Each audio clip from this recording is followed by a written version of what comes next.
Se você busca em ter seu próprio negócio e empreender no segmento que mais cresce no Brasil e lucrar até R$ 12.000 por mês, você precisa conhecer a Micromarket. Prazer, meu nome é Daniel, sócio fundador da Micro, e a gente é uma franquia de mercados autônomos. Esses mercados que funcionam com condomínios residenciais, empresas, hotéis, shopping e muito mais. A partir de R$ 60.000, você monta a sua unidade, fatura 24 horas por dia, 7 dias por semana, em horários flexíveis, sem a necessidade de ter funcionários. Eu sei que parece ser bom demais para ser verdade, mas só no Brasil já existem mais de 10.000 unidades de mercados autônomos em funcionamento. Na Micromarket, você tem o retorno do seu investimento a partir de 6 meses e uma rentabilidade de 20% a 30% ao mês. É uma grande revolução que vem acontecendo no varejo brasileiro, onde cada vez mais o consumidor busca conveniência, praticidade e segurança no seu dia a dia. Então, se você ficou interessado, entre em contato com o nosso time comercial, que a gente vai te dar todo o suporte e te mostrar como é fácil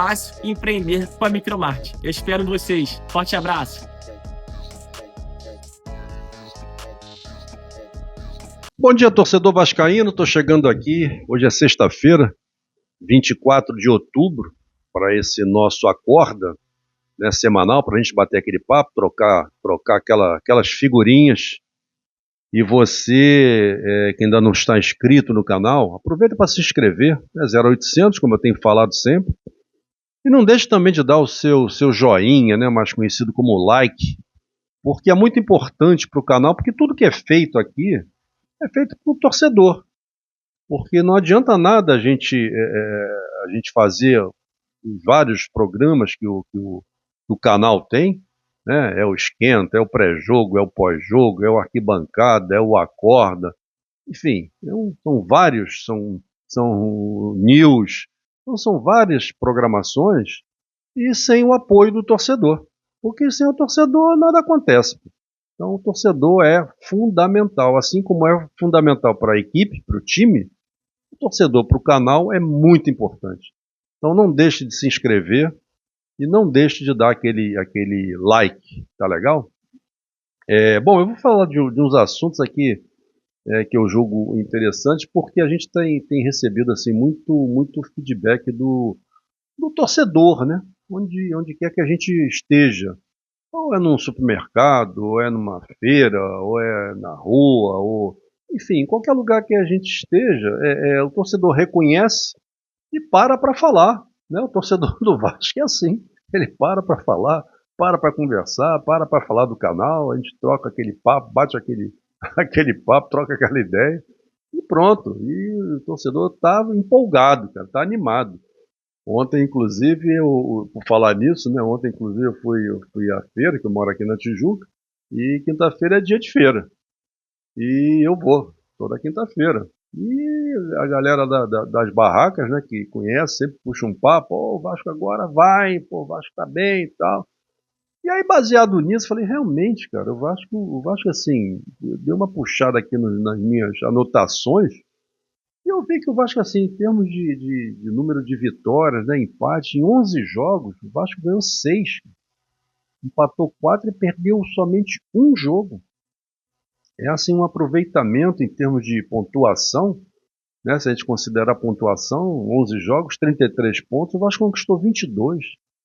Foram mais de 66% dos pontos conquistados. Então isso é um percentual grande, importante. No mês de outubro, né, por exemplo, o Vasco no dia 1º perdeu para o Palmeiras. Depois só ganhou. Ganhou do Vitória, ganhou do Fortaleza e, por último, ganhou do Fluminense. Para fechar com chave de ouro, é só ganhar do Bragantino domingo. Para fechar o mês de outubro aí com chave de ouro, para depois encarar a sequência do mês de novembro e fechar o campeonato em dezembro, brasileiro, né? Porque depois vem Copa do Brasil.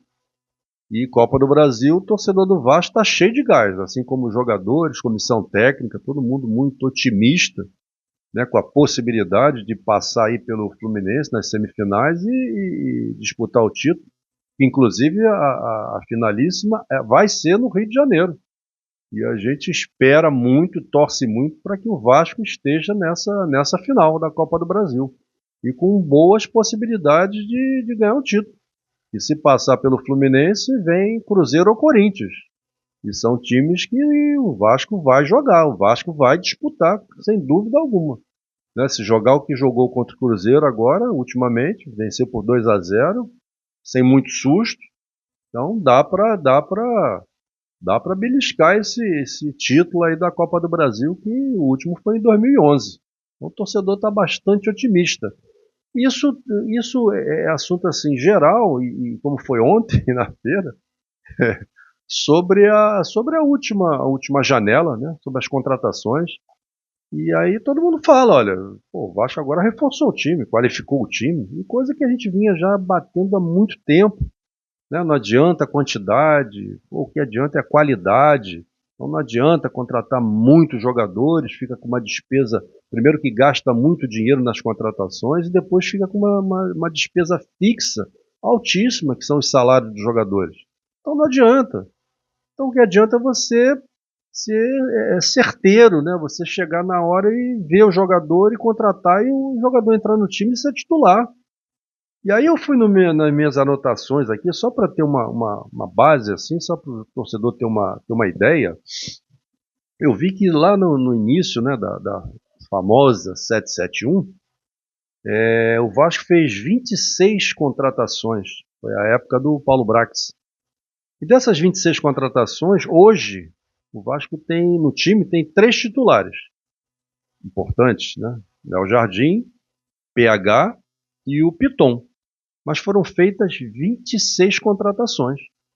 E hoje são 3 titulares. Depois veio a época do Alexandre Matos.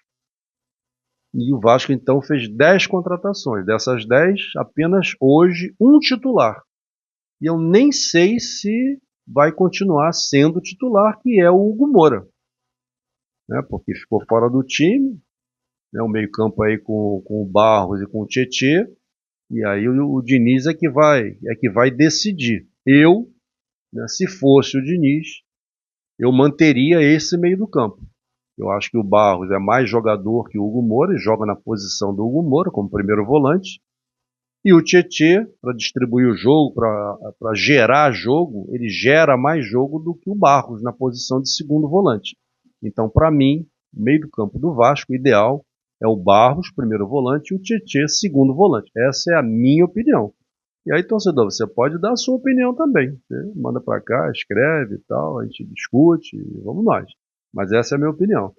E depois veio a época já do Pedrinho comandando o futebol, com o Marcelo Santana, e foram feitas 13 contratações. Dessas 13, 2 titulares, importantes também, Coutinho e Nuno. Vieram na época do Pedrinho e o Marcelo Santana, que era o responsável pelas contratações. Independente de qualquer coisa, é a época. Então foi Coutinho e Nuno, nessa época. E por último, essas 6 contratações, já com Admar Lopes, e dessas 6, 4 jogadores são titulares. Né? O Cuesta, o Robert Renan, o Andrés Gomes e o Barros. Barros, sim, uma contratação, porque ele estava no América, emprestado ou não, estava no América, e o Vasco mandou voltar, então foi uma contratação. Então foram 6 contratações e 4 são jogadores titulares. Então é um índice altíssimo de acerto.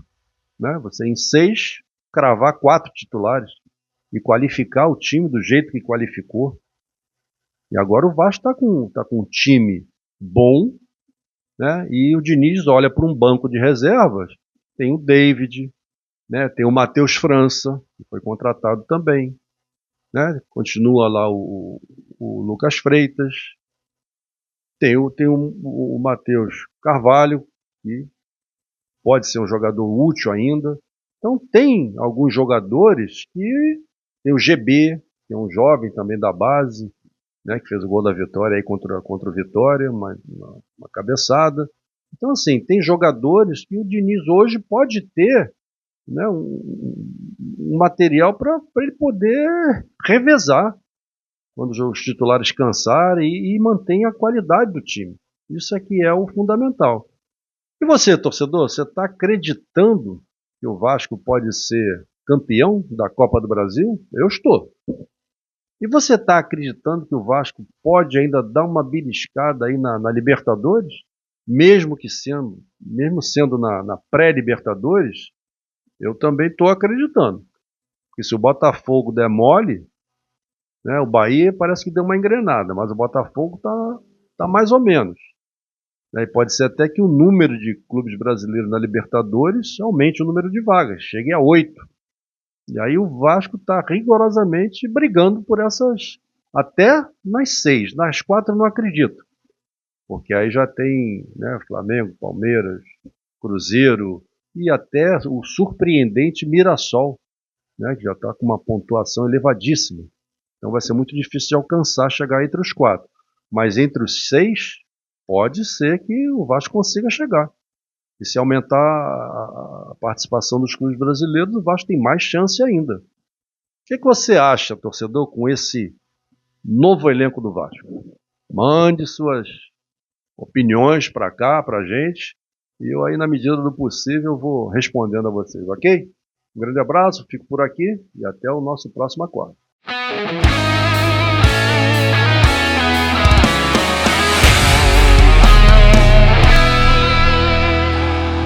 Para Roberto Dinamite, sozinho, atenção, vai enfiar, gol!